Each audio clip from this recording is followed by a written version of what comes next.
Welcome back to Raw Sports Talk. I'm Chris, your favorite stat reader, and we have the Celtics hosting the Nets, and the Celtics are 14.5-point home favorites. The over-under is at 221.5.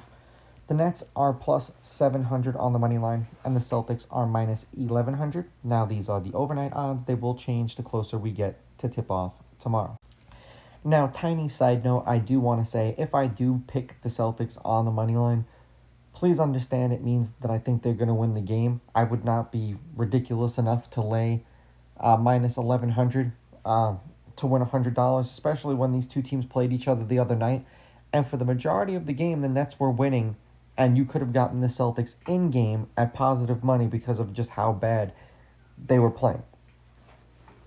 Head to head, the Celtics are 9-1 against the Nets in their last 10. The Celtics have beaten the Nets the last 9 times that they've played them. The road team is 6-4. The favorite is 4-4-2 against the spread. The favorite is 7-3 on the money line. The under is hitting their last 2. The under is 6-4, but at 221.5, the over is 6-4. As I said, they played the other night in Brooklyn, and the Nets won. The Nets did not win. I thought the Nets were going to win. The Celtics won 113-99, and they actually covered because the spread was 11. So they won the game by 14. I believe that's kind of why they set the line at what they set it at right now. Now, as far as the lineups are supposed to be concerned for this game, please don't come for me if someone doesn't play, but it's supposed to be Demon, Mann, Porter Jr., Clowney, and Claxton for the Nets. For the Celtics, White, Pritchard, Brown, Walsh, and Cada. Lineups have not been confirmed. That's just who's supposed to be there.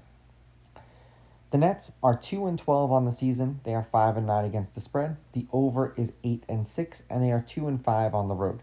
The Nets, I already did the Nets. The Celtics are 8-7, 6-9 against the spread. The under is 9-6, and they are 4-3 at home this year. It's interesting to see that even when they're bad, they are still just mediocre. So I mean, kudos to the Celtics for even when they're bad, they're still semi-relevant, but that sucks if you're looking for draft capital. The Nets are 2-8 in their last 10, 4-6 against the spread. The over/under is 5-5, and they're 1-4 in their last 5. There was a total of 228, 203, 235, and then 212. 10-point loss to the Raptors, a 7-point loss to the Magic. They covered that game. A 23-point win over the Wizards. They covered that game. And then a 14-point loss to the Celtics. They did not cover that game. The 2 games that they covered were both on the road.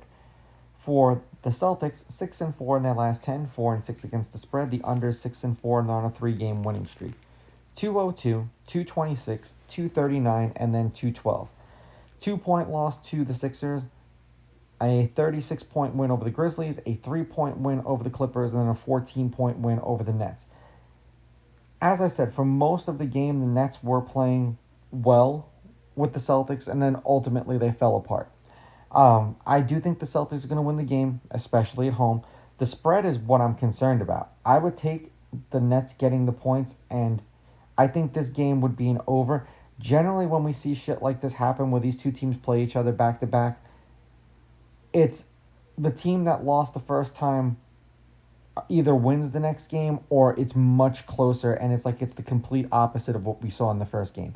Now, these are just my picks. If you disagree, please go with your gut, and please bet responsibly.